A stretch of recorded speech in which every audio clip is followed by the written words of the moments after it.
Hey there YouTube, SU here. Today we're going to be doing some problem solving. Me and the chat here are going to be working out a solution to what I think is a very common complaint in Strive, pretty much ever since we first played the game, quite frankly.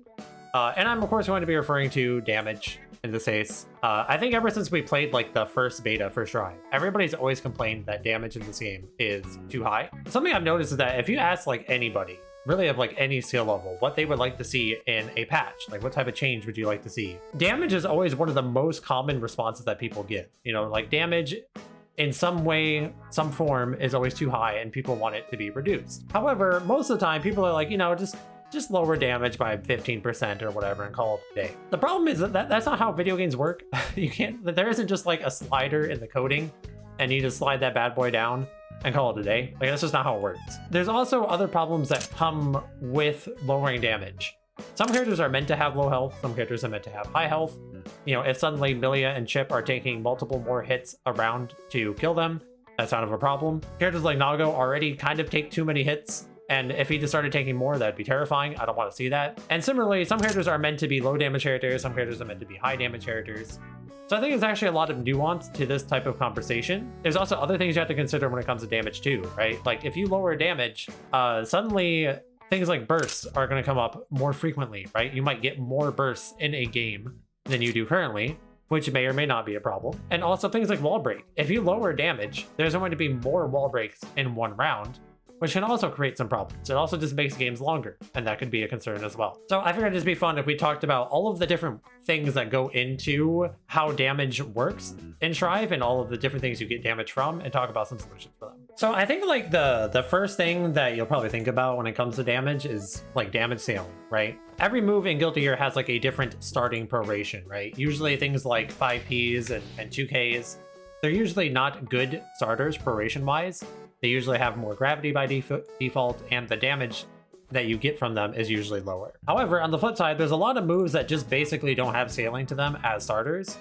And this is definitely a case-by-case basis, right? There's some moves I think that are just way too good as combo starters as they are.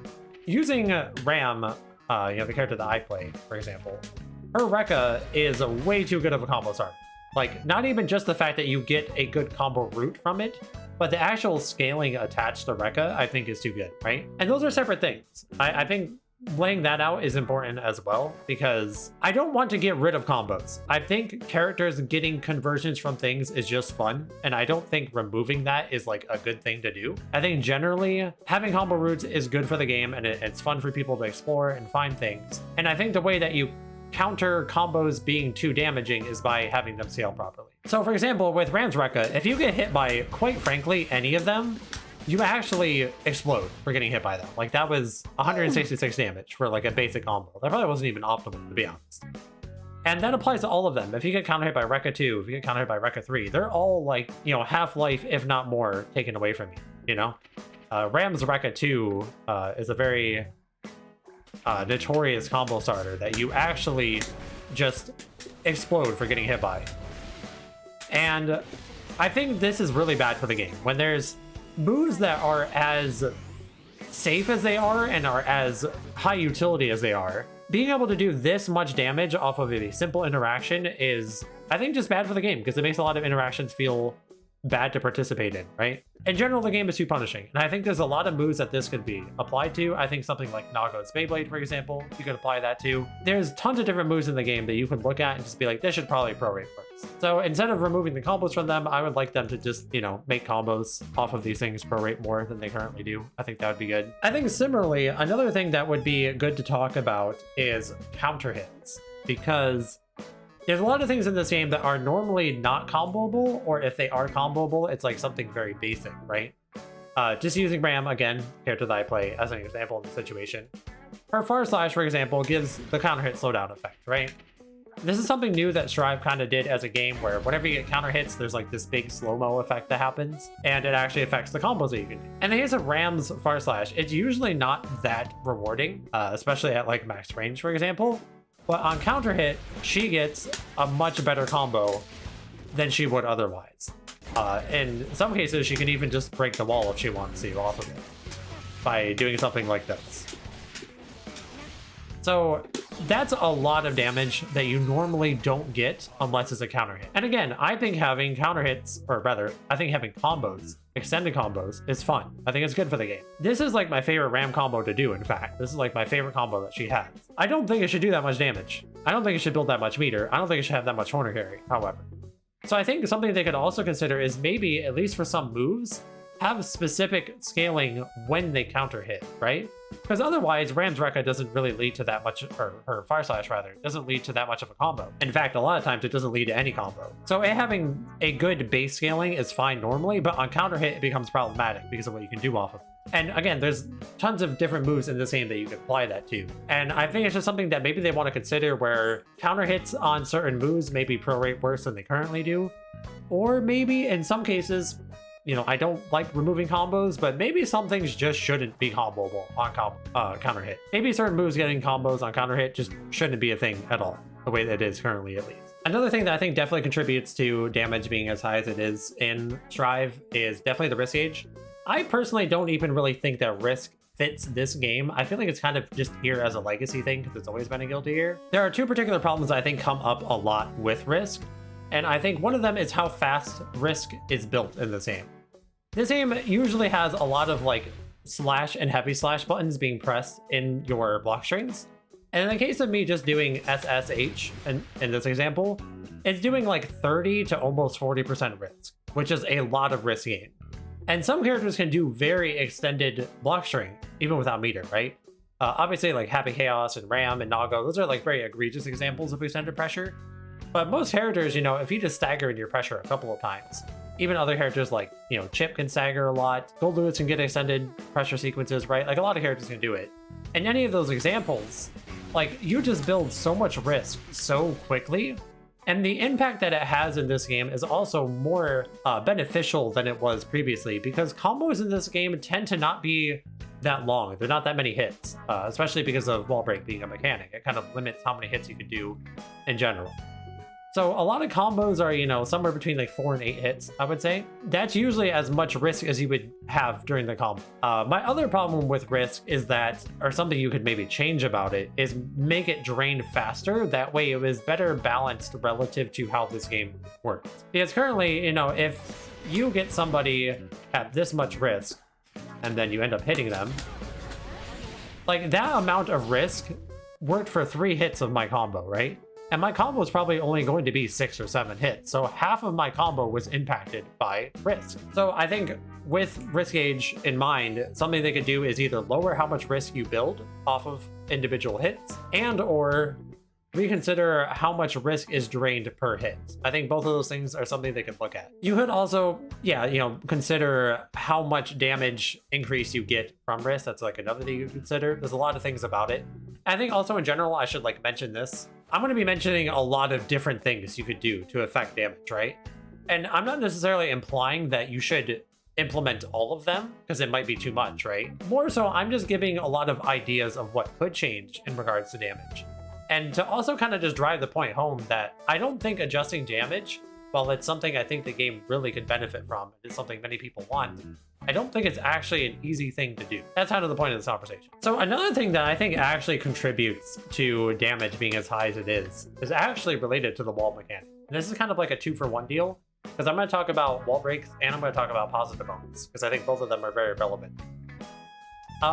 The amount of damage you get from the wall break animation itself is honestly pretty high. Like, it does a lot of damage even on a scaled combo. Even if someone, you know, is far into the life bar, guts is kicked in, you did a long combo so it's scaled, the amount of damage wall break adds is really clutch. There's many combos that only kill because of the wall break damage. And while I don't think this is necessarily something you have to change about the wall breaks, it just is another thing that I think is worth pointing out, that like this is something that contributes to damage being as high as it is, you know? Whenever you finish a combo, a good chunk of that extra damage you get at the end of a combo is because of the wall break itself, right? And something else that wall stick does, or wall break, is that you get the wall stick at the end, right? So whenever you're doing your combo, most people, you know, kind of optimize their combos in a way where they can get a very beefy hit at this point, right? So in the case of Ram, I can always get 2-1 for H, right? That's usually how Ram combos will end. However, another thing that Wall Break does is it ensures more characters can end combos with a super than normally you could do in Guilty Gear. Normally, comboing into a super is something that's a little bit more specific. You kind of have to route your combo very carefully to be able to combo into super, at least for some characters. In the case of Strive, pretty much every character can, end their combo route into a damaging super. For Ram, comboing into Calvados is extremely easy and is a very high damage super. So because of how wall breaks work, it makes it very easy to combo into something damaging at the end of a combo. So I think that's something that has to be considered when you're looking at damage on average, because they've kind of ensured everybody gets a beefy combo ender. So maybe the front part of the combos should not be as damaging as they are currently. But going into positive bonus is another thing that I think is very relevant when it comes to damage, because when you're in positive bonus, you have a damage increase. I don't remember what the damage is or what the number is exactly, but you do get a damage increase when you are in positive bonus. When you tack this on with the wall break, right? So let's paint a picture. You get hit in neutral or whatever, you get your combo, you do whatever it is that you're gonna do, and then you break the wall, and that combo did half life, right? That combo did half their life. I got a knockdown from this, so I'm gonna run up and pressure them. This follow-up combo is going to do more damage because I am in positive bonus.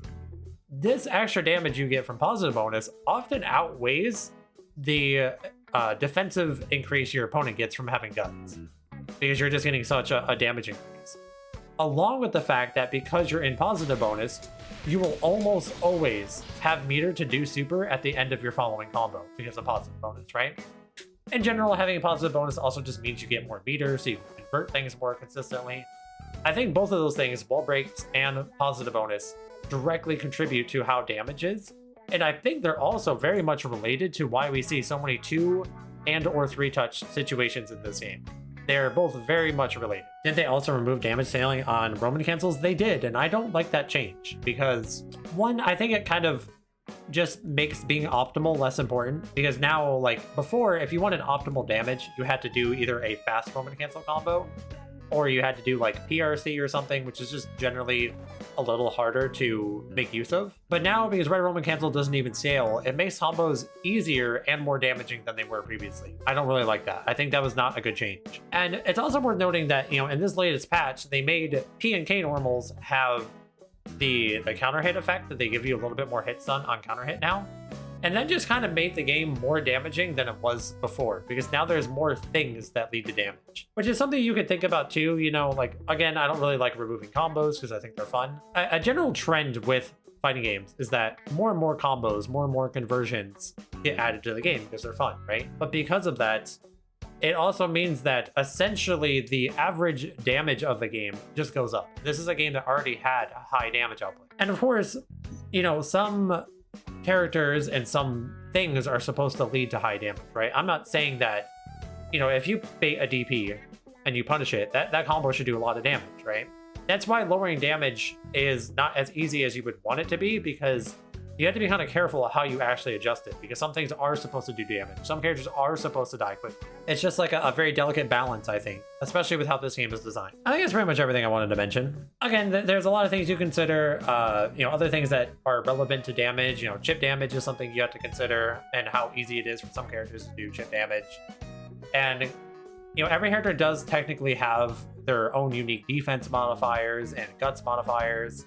And those are also things you can look at, in terms of maybe some characters need to be dying faster, some characters need to be dying slower. There's a lot of things that factor into it, and I don't think there's an easy answer, but I think after what we've talked about today, there's obviously many things that you can pull from and many things you can change. It's just a matter of finding that correct balance. So with that said, I am curious to know what you guys over in the YouTube comments think about all of this. What do you think is important to change about damage? What are your own thoughts on it? Do you think damage is too high currently? Let me know what you think down in the comments below. Of course, if you guys would like to come and hang out with us over on the Twitch live, you can find a link to that in the description below. You can also join our community Discord. I'd love to have you guys over there. Anyways, that's gonna do it for this one, guys. Thank you so much for watching. I hope you enjoyed, and I'll see you in the next one.